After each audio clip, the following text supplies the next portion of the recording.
الحمد لله رب العالمين والصلاة والسلام على أشرف الأنبياء والمرسلين سيدنا مولانا محمد وعلى آله وصحبه أجمعين. سبحانك لا علم لنا إلا ما علمتنا إنك أنت العليم الحكيم. رب اشرح لي صدري ويسر لي أمري واحلل عقدة من لساني يفقه قولي وسدد لساني واهد قلبي بحق سيدنا مولانا محمد اللهم صل وسلم وصحبه والآل. نود التعلم والتعليم والتذكر والتذكير والنفع والانتفاع والحث على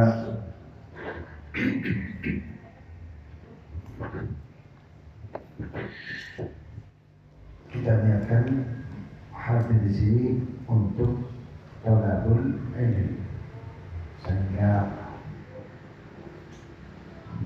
keutamaan menimba ilmu itu akan kita peroleh. Karena niat itu dalam perspektif agama kita amat sangat penting dan amat sangat menentukan. Innamal a'malu binniyat.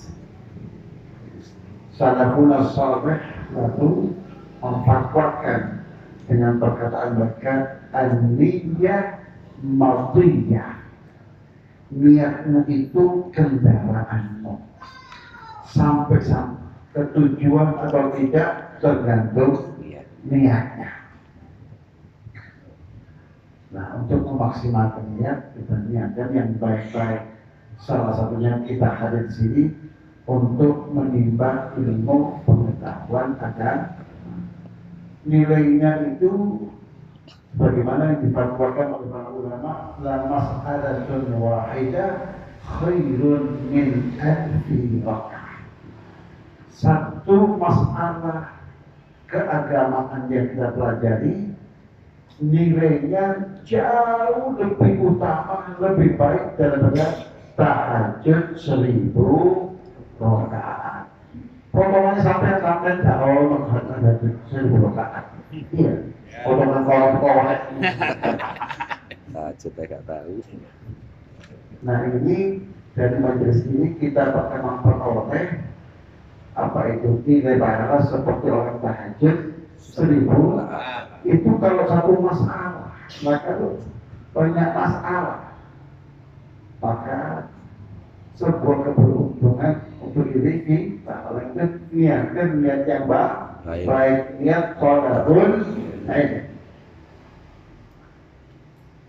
Melanjutkan kaji kita akan keutamaan umat baginda Rasulullah SAW. Semoga kita tergolong dengan umat yang dimaksud. Amin. Amin. Amin. Sampailah kita pada kajian syaraful amanati wal wafa'i bil wa'd. Kemuliaan orang yang mengemban amanah. Jadi kalau kita bicara amanah ini, hari ini langka orang yang bisa menjalankan amanah. Sangat amat langka. Pejabat itu sumpah Quran disusun itu, bukan satu, itu. Saya bersumpah, ya, dan seterusnya. Udah lempet. Ya, ujung-ujungnya pakai rompi yang berwarna oranye. Maka tadi saya dapat ilmu baru dari seorang kiai. Tadi saya ada satu majelis. Sabda Nabi itu mengatakan al-halalu bayyin wal haramu bayyin. Sekarang bergeser. Al-halalu bayyin wal haramu bayyin. Ya, dari bayyin jadi bayyin. Yang penting urusan haram, urusan belakang. dari banjir jadi fair. Kalau sudah ada kiai mencari seperti ini kan bahaya. Ini akan jelas kiai sampai bojone nggak salah ini untuk bojone wal haramu. Paham kan? Nah, kita ini hidup di zaman fitnah, akhir zaman. Maka kata Nabi, orang yang hidup di akhir zaman konsekuensinya memegang nilai agamanya seperti memegang batu bara, kuat-kuatan gitu. Paham ya? Maka kalau kemarin pada dikiai istiqomah, kok sekarang ledek? Itu konsekuensi orang yang hidup di akhir zaman. Mudah-mudahan fitnah itu tidak menghampiri kita. Amin, amin. Kalau sampai tidak lebih baik. Ojo jabat pejabat tinggi. Jadi naik ke kampung naik tak beres. Iya. Urusan panitia 17 Agustus, ya. Itu saja tak beres. Sampai harus kemarin urusan kuota haji sampai gampang sampai yang kiamat ya buat apa itu untuk memuliakan 17 Agustus kok tak sesuai begini wis menengok seperti laksana wis itu baru kelas RT. Jadi amanah ini kalau kita bisa memegangnya satu kemuliaan untuk diri kita. Konsekuensinya Allah berfirman, Inna aradna al-amanata ala samawati wal ardh wal jibal fa'abaina an yahmilnaha. Amanah ini sudah pernah disodorkan Allah kepada penduduk langit dan bumi. Langit ditawarkan, semuanya nolak. Penjaga gunung itu tolak. Kemudian Allah prihatin, masa tidak takut kami ditawarkan kepada manusia rebutan.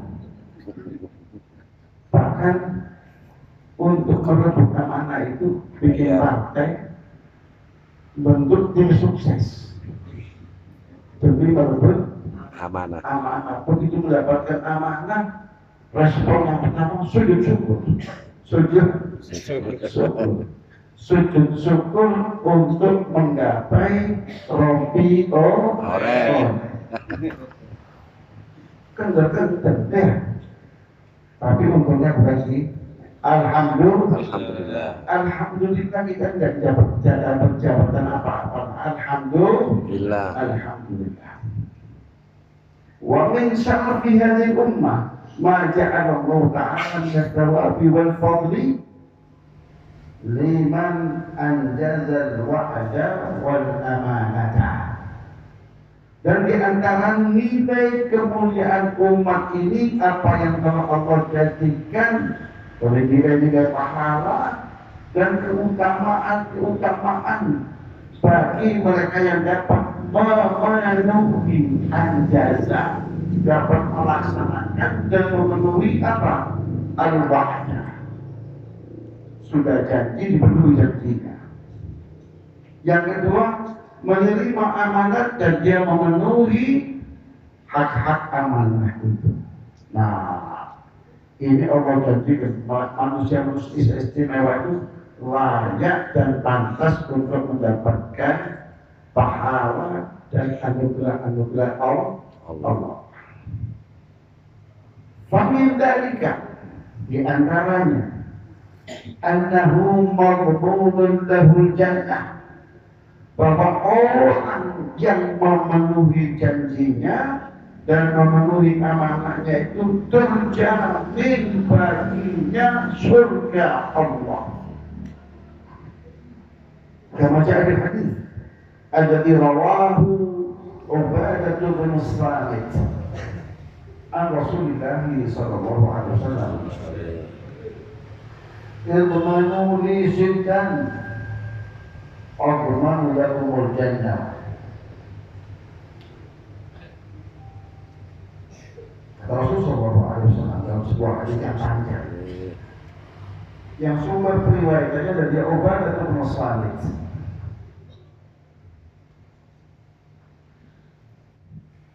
Dari baginda Rasulullah SAW, Rasul jamin untukku 6 hal. Ya. Namun yang disebutkan di dalam teks ini tidak semuanya, hanya sebagian saja. Jamin untukku 6 perkara, aku akan jamin untuk kalian pasti masuk surga. Yang pertama, usbuku idza haddatsu. Kalau kalian berbicara, jujurlah dalam perkataan Anda. Jujur dalam berkata-kata, jujur dalam menyampaikan sesuatu, jujur dalam berkomunikasi dengan orang lain. Itu Rasul menjamin untuknya surga Allah. Bagaimana konkretnya bentuk jaminan itu? Nah, konkretnya adalah tidak langsung turun malaikat menurunkan sertifikat sampai oleh kafinya surga Allah nomor sekian dan itu. Tapi artinya jaminan itu Allah akan hadirkan taufiknya, Allah akan hadirkan hidayahnya, Allah akan tuntun akal, pikiran dan hati orang itu untuk mengisi kehidupan ini dengan hal-hal yang positif, konstruktif. Dia akan mengisi kehidupan ini dengan amal soleh. Itu konkretnya arti jaminan Allah. Nah, orang yang beramal soleh, beriman dan beramal soleh adalah orang yang terjamin surga. Kenapa? Ya karena memang surga itu hanya diperuntukkan kepada mereka itu yang beriman dan beramal soleh. Innal ladzina amanu wa amilus solihati ulaika hum khairun bariyah jazaohum 'inda rabbihim jannat tajri min tahtiha al-anhar khalidina fiha abada. Itu jaminan. Apa jaminannya? Bentuknya taufik hidayah Allah sehingga orang itu akan mengisi kehidupan dengan apa itu? Iman dan amal soleh. Jadi yang pertama apa itu? Berkata dengan penuh kejujuran, menghindari kebohongan. Orang itu kalau sudah bohong sekali, maka logikanya dia akan menutup kebohongannya, maka dia akan bohong untuk yang kedua kali. Menutup kebohongan yang kedua dengan kebohongan yang ketiga dan seterusnya. Maka lagi orang itu akan berbohong dan terus berbohong dan kemudian berbohong lagi dan berbohong lagi sampai akhirnya Allah tetapkan dia sebagai pembohong. Waliyahumillah ta'ala. Mudah-mudahan Allah hindarkan diri kita dari kebohongan. Walaupun itu tidak mudah, tapi mudah-mudahan ini Allah hindarkan diri kita dari kebohongan. Kita mudah-mudahan dimampukan oleh Allah untuk berkata sejujur mungkin. Yang kedua, wa aufu idza wa'adtum. Yang kedua, Rasul akan menjamin untuknya surga. Apa itu? Bagi orang yang tak kalah berjanji, ia kemudian penuhi janjinya dan penuhilah manakala kalian telah berjanji. Dan jangan jadi palsu, jadi kosong. Itu merupakan tolak ukur barometer keimanan. Dan bohong dalam berbicara dan menyalahi janji itu dua sifat yang melekat erat dengan diri orang-orang munafik. Kata Rasulullah SAW, ayatul munafiqi salah. Yang pertama, tidak haddatha kadzaba wa idza wa'ada akhlafa. Yang ketiga, wa idza tumina khana. Tanda-tanda kemunafikan pada diri seseorang itu, tanda munafik itu banyak. Cuma yang paling dominan, kalau orang munafik pasti memiliki 3 kali kriteria ini. Apa itu? Kalau bicara pasti bohong, pasti bohong. Jadi shahibul ghawa itu orang-orang munafik. Ya, shahibul ghawa itu kalau sekarang jadi apa itu? Orang di medsos itu adalah pelakunya siapa? Munafikun. Ada kiai katanya kiai munafik. Ada ustaz munafik. Pak. Dan itu yang menulis Rasulullah. Nah, jadi kita jangan mengadopsi penyakitnya orang-orang munafik. Idza haddatsa kadzaba wa idza wa'ada akhlafa. Kalau janji pasti akan diingkar. Pasti akan ingkar. Tidak akan pernah menjanjinya. Kalau saya janji saya begini, saya begitu, saya begini, saya begitu. Jangan pasti mulus. Sekolah saya gratiskan. Ya. Bahkan dapat makan gratis. Gizi saya 15.000 mungkin 2.000 sehat kok.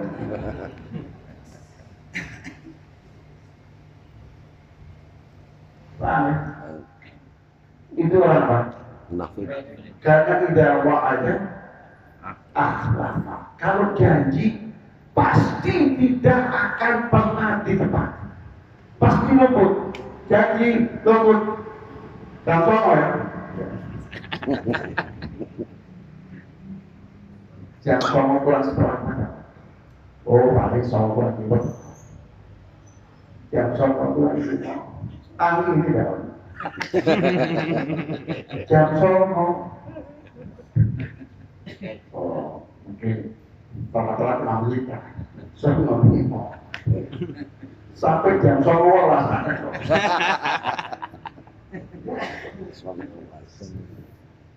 Itu tanda kemunafikan. Kita membiasakan diri kita dengan kemunafikan itu sehingga kita tidak sadar. Nah, dan Allah sadar diri kita. Amin. Sebelum terlambat. Amin Allahumma. Amin. Yang ketiga, wa idza tumina khana. Kalau diserai amanat pasti berkhianat.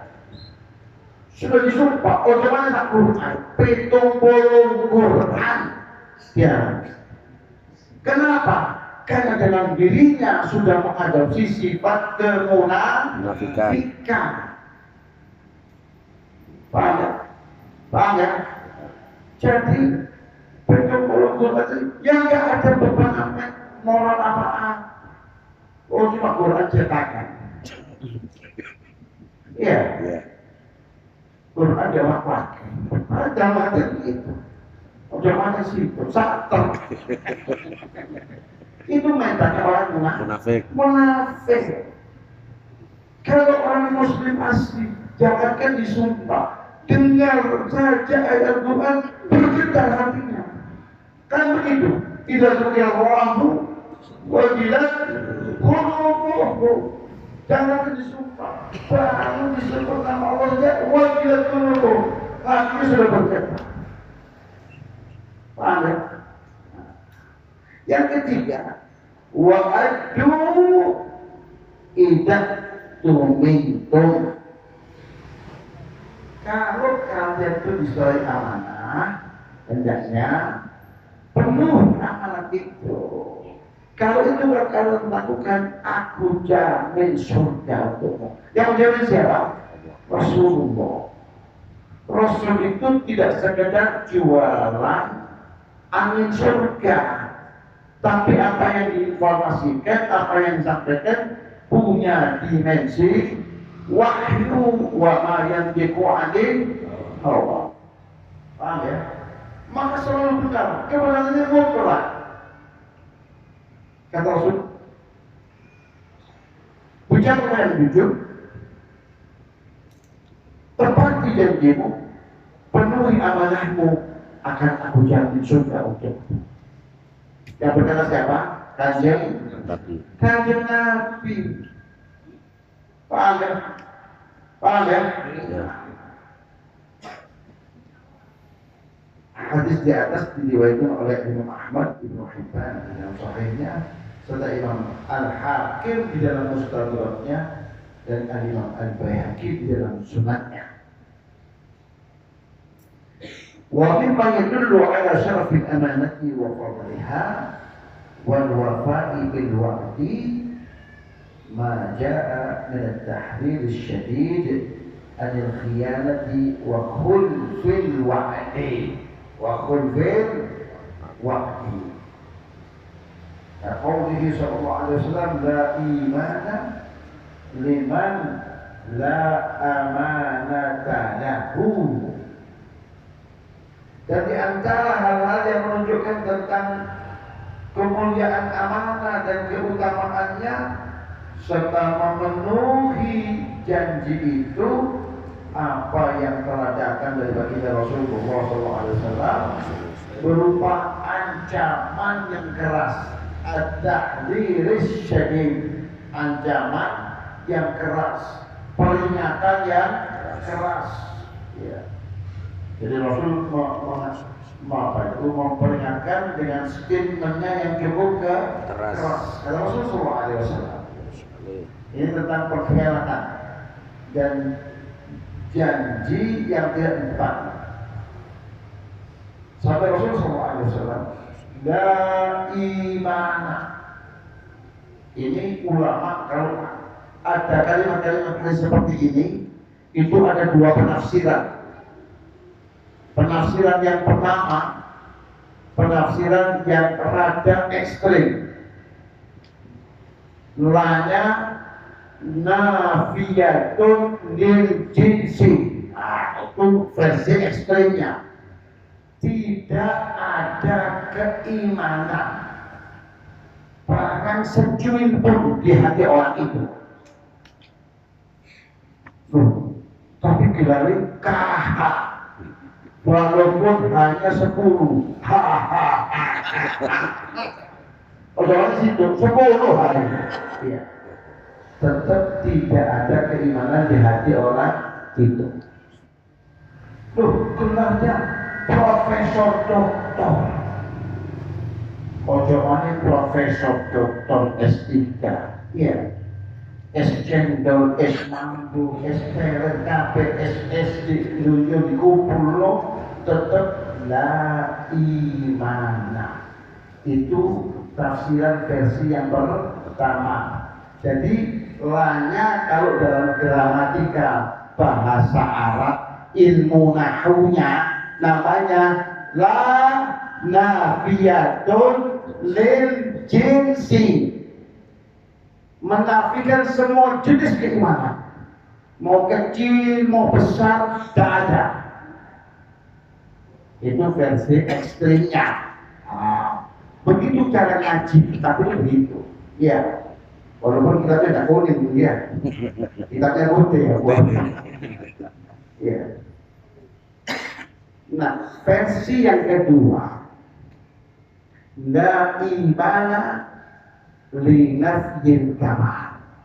aida imana kamilun.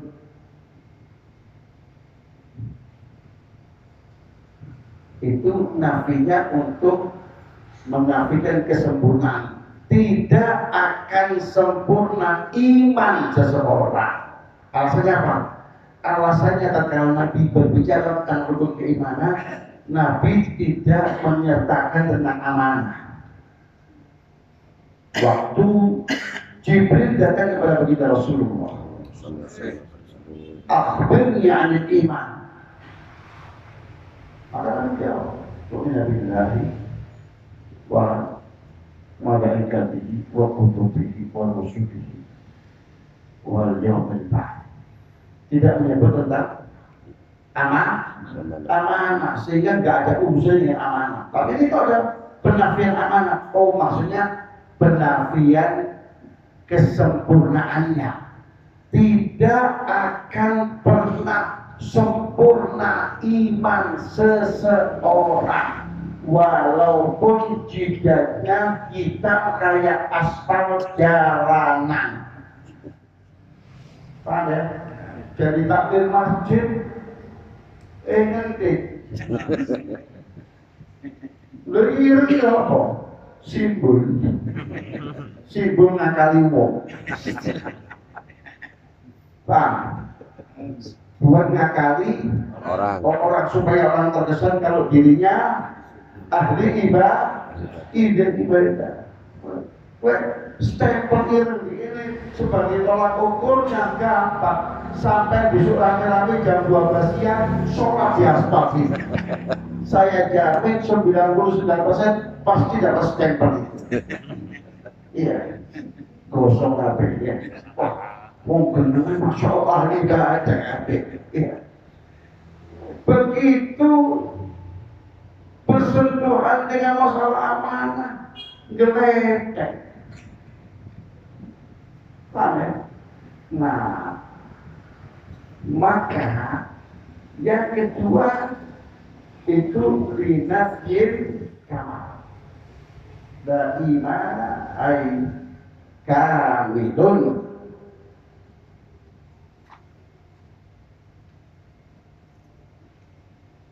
Liman la amanah lahu, bagi orang yang tidak memiliki nilai-nilai amanah.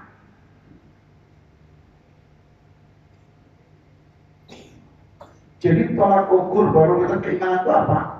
Bukan dengan jidat hitam, bukan dengan mau megang tasbih sana ke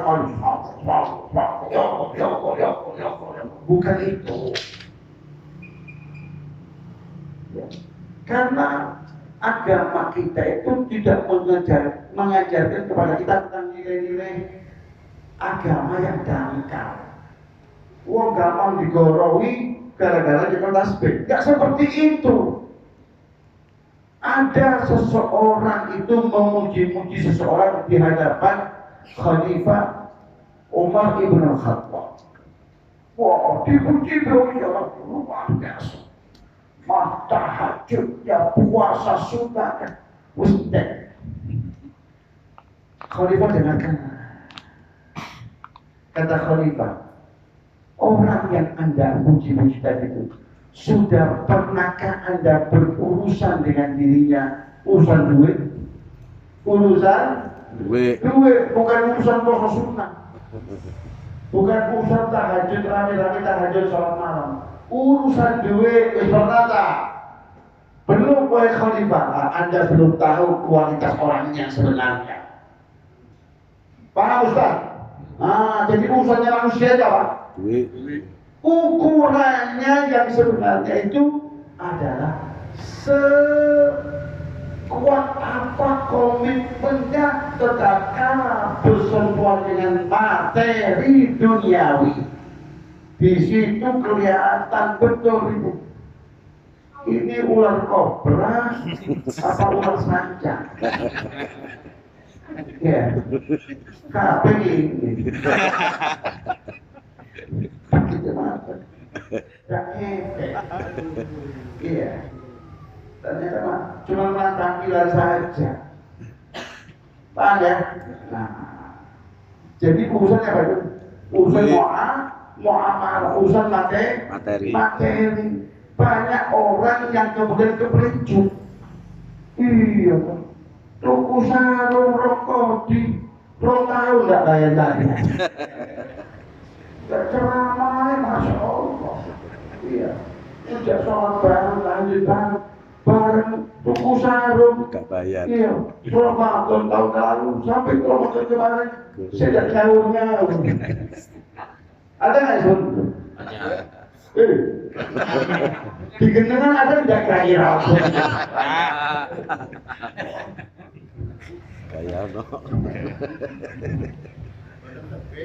Gaya no. Oh, boleh lebih.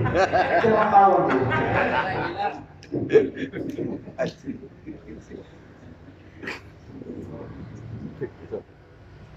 وفي رواية عن علي من حديث طويل إنه لا دين لمن لا أمانة له ولا صلاة له ولا زكاة له.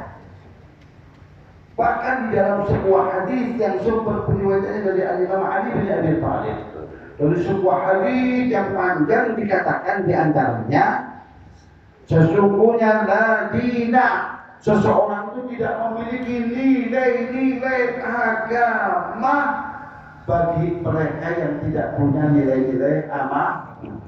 Jadi baju boleh koko, ya, mereknya macam-macam ya, mereknya At-Taqwa kan, tapi namanya baju Taqwa. Serba ini mulai yang bersama itu, kok sering yang sutra ya. Ya, itu semua bukan ukuran, karena agama kita bukan agama aksesoris. Saya ini kenapa? Ya sudah 10 tahun, 15 tahun ke belakang ini, terus mahal sekali, mudeng-mudengnya apa itu.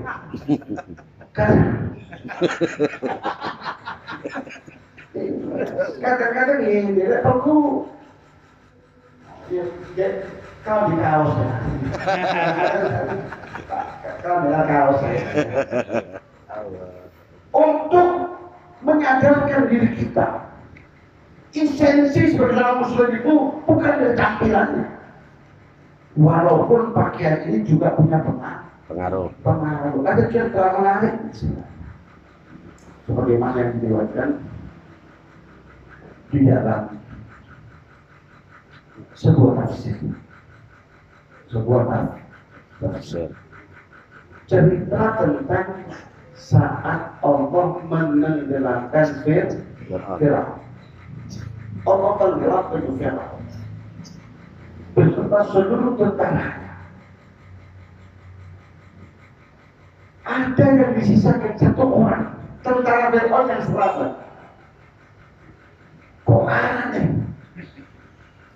1 orang saja yang selamat. Setelah diamat-amati, dan kurang ajarnya foto di tentara yang lain, ya, sama, perilakunya sama. Cuma yang menarik 1, ya, waktu diteliti ternyata orang itu mengenakan kopiah ya. Itu bentuk kopiahnya sebutnya dipakai oleh Nabi Musa. Ya. Bentuknya kopiah Nabi Musa. Allah selamatkan dia karena niru gayanya kopiahnya Nabi Musa. Tasyabbuh bis-shalihin. Fa inna tasyabbuha bil kirami falahu. Ya, niru-niru orang-orang mulia itu adalah satu keberuntungan. Nah, cuma ini jangan kemudian untungnya kayak roknya kaliwok. Nah, ini jangan sampai terjadi. Jadi Anda boleh lah gaya begitu, niru orang-orang soleh boleh. Pada syabbahu illam takunu mithlahum inna tasyabbuha bil kirami falah. Kata Imam Syafi'i itu. Kalau nggak bisa seperti mereka, paling tidak niru gaya mereka. Karena meniru gaya orang-orang yang mulia itu sebuah keberuntungan. Paham ya? Paham ya?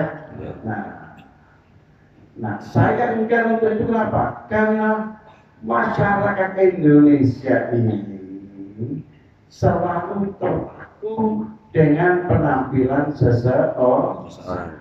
Itu masalahnya. Banyak terkecoh gara-gara penampilan seseorang. Mulai dari presiden sampai RT terkecoh dengan penampilan. Ya. Kalau orang maju sudah mungkin. Wah, disambut tuh. Ya. Oh. Punya tuh. Ya. Bodoh dua pakai kota. Iya. Dan itu banyak gitu. Betul tidak? Betul. Iya. Sehingga saya kemudian menjauhi hal-hal seperti itu.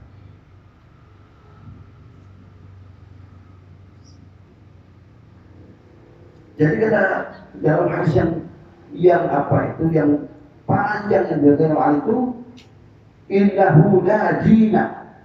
Seseorang itu tidak ada nilai-nilai agama pada dirinya. Liman la amanata lahu, jika dia tidak memiliki nilai-nilai amanah. Itu jadi tolak ukurnya, barometernya, amanah.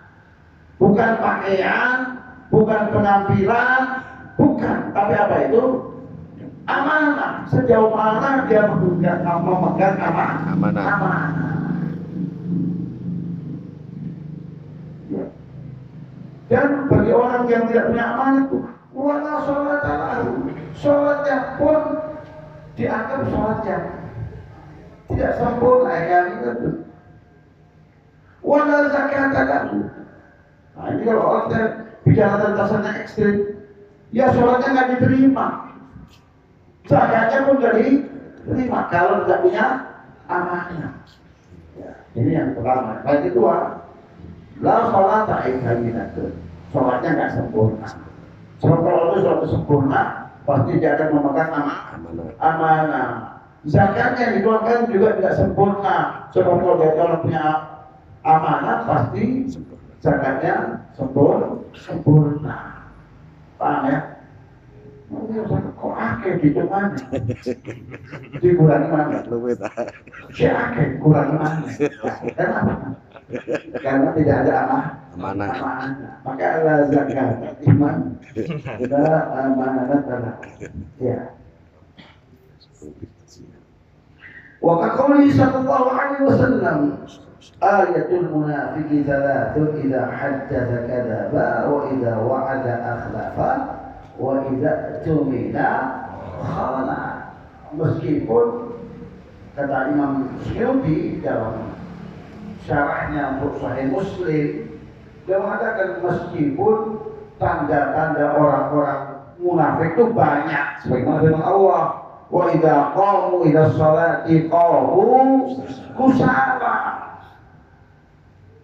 Yang kedua, yura'unan nas. Semua amalnya niatnya untuk pamer. Itu orang-orang munafik. Kenapa tidak disebut oleh Nabi? Kalau yang tiga disebut ini yang dominan, yang paling menonjol pada diri seorang munafik. Dan karena kaitannya sebagai makhluk sosial, urusannya ambil dengan orang lain sama manusia. Kalau urusan bira, urusan sumru'ya dan sebagainya itu urusan dengan Allah, urusan hati. Paham ya?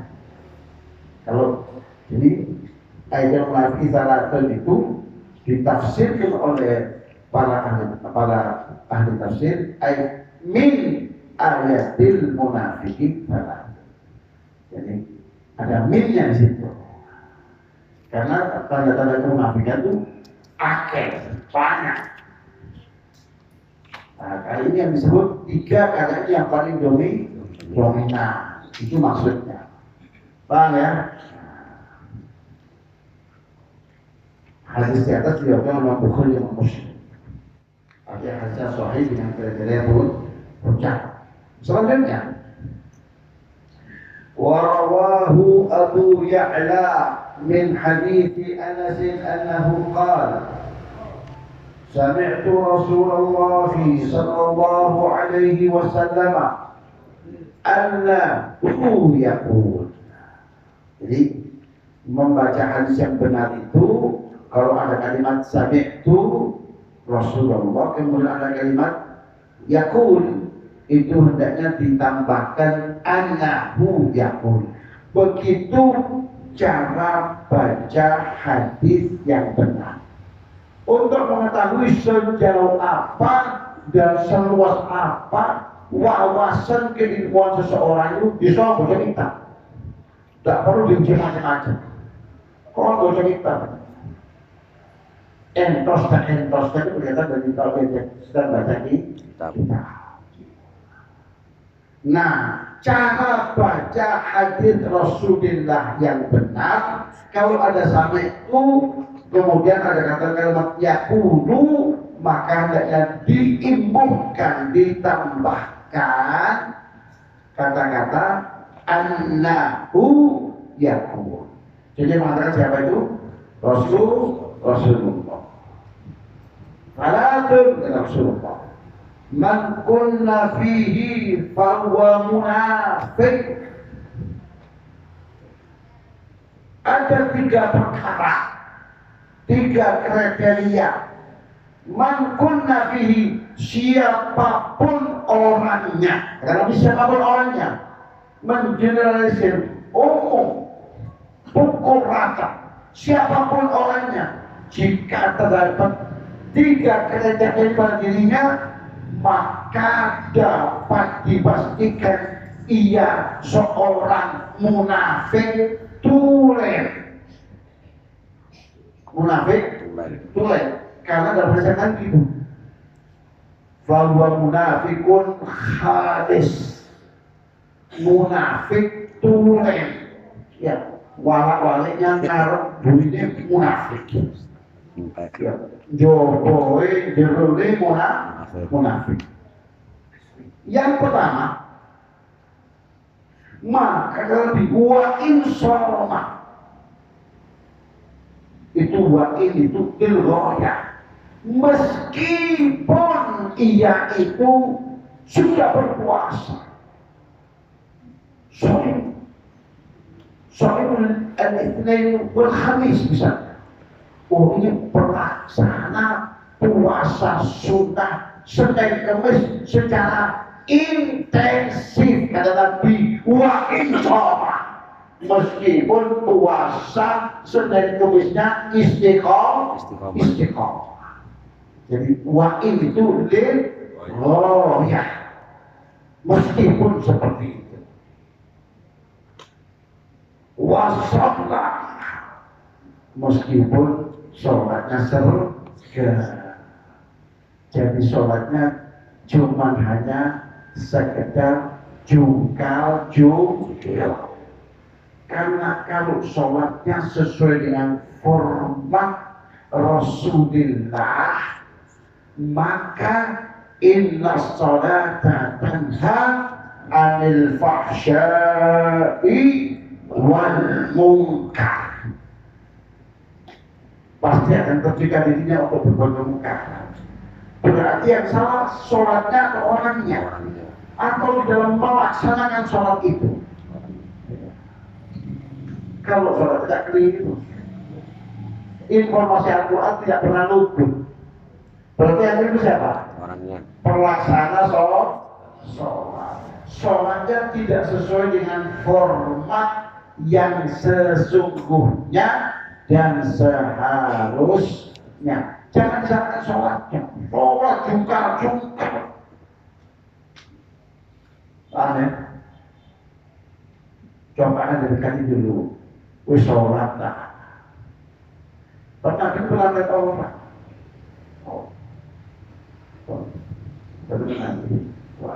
Kata Nabi, fasalli fa innaka lam tusalli. Balik kalau disikat ke sholat nanti balik sholat kok. Anda belum sholat. Sholat pakai Allah.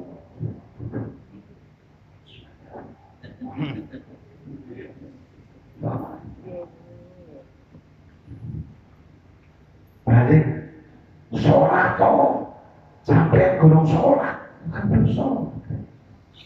Balik lagi yang nyuruh Nabi tidak bisa dibantah. Allah.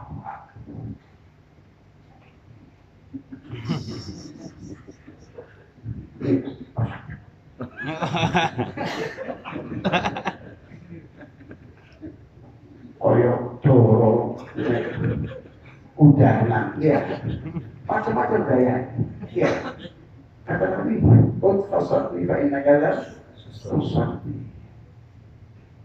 3 kali dan saya nggak sanggup untuk melaksanakan yang lebih baik lagi. Nah sekarang diakoni ngakoni berarti yang salah orangnya apa sholatnya? Orangnya, oknumnya yang salah. Jangan disalahkan sholatnya. Wes sampai memang tidak sholat, wes ojo ngeritik sholatnya, kritik manusianya. Sholat jungkar, sholat ini. Ini bilang jangan dibuka ini. Iya. Sandal. Sandal. Iya. Jadi yang salah siapa? Oknumnya, aparatnya yang salah. Paham ya? Wa insana wa hajja. Haji ini haji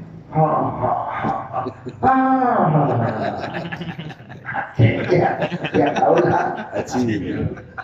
Tapi tidak ada manfaat. Ya. Jadi tak sudah haji, terus apa lagi haji? Apa hubungannya? Oh jangan begitu, antara mengaku saya. Loh, kata Nabi, meskipun sampai itu jangankan satu, tetap juga bukan ukuran. Paham ya? Wajah meskipun tiap bulan umroh. Apalagi dia pegawai travel memang penanti orang umroh. Dia tiap bulan umroh ya. Terus apa lagi mau tiap bulan? Langsung mau surga. Ya belum tentu. Karena dia travel ngakali umroh ya. Sama. Ya tidak sah. Alhamdulillah setiap bulan terus Allah tiap bulan. Kalau ada tidak dapat janji, ngakali uang, tidak punya amanat, meskipun tiap minggu. Paham ya? Kita ini belajar ngaji cerdas, ya. Ngaji cerdas. Wakalah sampai sejauh itu.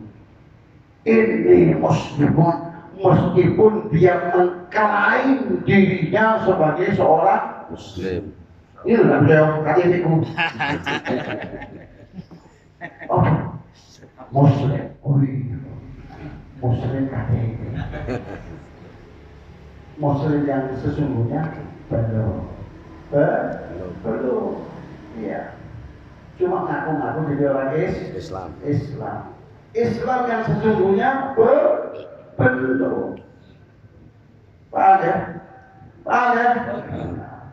Maka apa kesimpulannya? Islam adalah sebuah esensi. Islam itu kita berbicara hakikat, bukan sekedar syariat. Pak, ini yang disebut Nabi semua syariat. Sholat itu syariat. Sholat itu syariat. Haji itu syariat. Umroh itu syariat. Syariat saja boten cukup kalau Anda sebagai makhluk sosial tidak bisa mengimplementasikan, menjabarkan ruhnya sholat, ruhnya puasa, ruhnya haji, ruhnya umroh. Nah, ruh ini yang disebut dengan hakikat. Hakikat yang ada sebagai manusia, makhluk sosial kosong. Baik korong, ya sebenarnya di manusia. Kalau nggak punya amanat, ya sudah berhenti jadi manusia dan jangan fokus beragama Islam. Saya sudah haji meskipun haji, meskipun sudah umroh, meskipun sudah sholat, meskipun sudah puasa.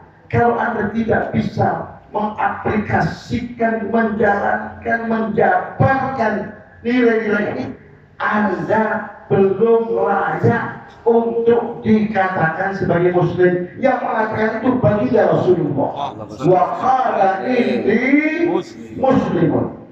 Meskipun dia menyatakan dirinya sebagai orang Islam. Fadiyah. Wa kaqawlihi idza jama'a Allahu al-awwalin wal-akhirin yawm al-qiyamah yarfa'u li kulli ghadirin liwa'un faqila hadhihi ghadratu fulan ibni fulan. Dan itu juga seperti hadis baginda Rasulullah SAW. Kalau Allah sudah himpun generasi yang paling awal dan generasi yang paling akhir di padang mahsyar itu, maka saat itu akan dinaikkan tinggi-tinggi. Ya, dinaikkan tinggi itu ya kira-kira seperti upacara bendera di hari Senin sampai buku. Ya, semua orang bisa melihat. Nah, yang dinaikkan itu bukan bendera nasional, bendera yang sifatnya amat sangat pribadi. Apa itu? Bendera itu hanya diangkat untuk menandai para pengkhianat amanah. Likulli ghadirin liwa'un. Setiap pengkhianat, pengemban amal yang diselewengkan akan diangkat bendera untuknya dan tertulis jelas, hadhihi ghadratu fulanin. Ini pengkhianatan si fulan. Loh, katanya KPK tidak menemukan waktu di dunia. Itu kan KPK. KPK urusan kapok. Tetapi catatan rakib dan atid tidak bisa ditukuh. Iya. Ya. Lah sing diri KPK menungso. Iya. Ada yang namanya TSP. Sama tahu. Ono. Iya. Kenapa Pak Suryo teriak-teriak itu, teriak-teriak. Oleh. Iya. Kan tadi itu.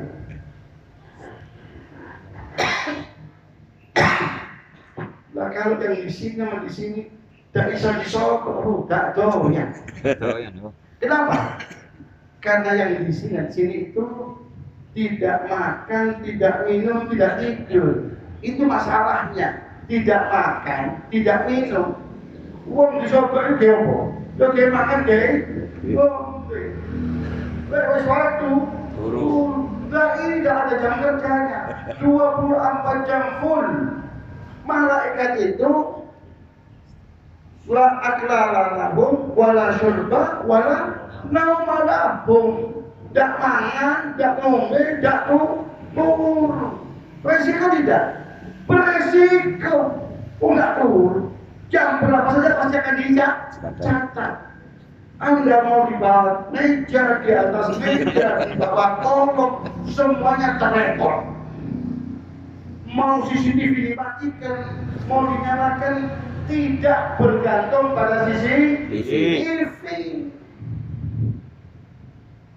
Ya, wa ma yalfidhu min qawlin illa ladaihi raqibun atid.